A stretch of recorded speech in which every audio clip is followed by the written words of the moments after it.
Nandito na tayo sa Nandito na tayo sa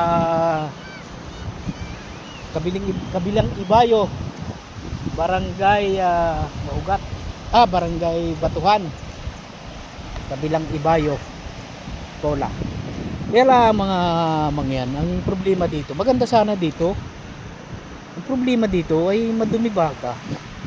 Gawa ng ilog, yung mga dumi na nagagaling sa ilog. Yan, yung mga basura na yan, pag nabaha ang ilog, ay dito na napunta. Tapos ang tubig niya malabo gawa ng pag bumaha ang Pola River, ay dito na bagsak mga kaibigan, mga mangyan. Kaya ganyan. Pero kung ari ay hindi garin mga mangyan, maganda sana. Ganda sana ng lugar na ari mga mangyan.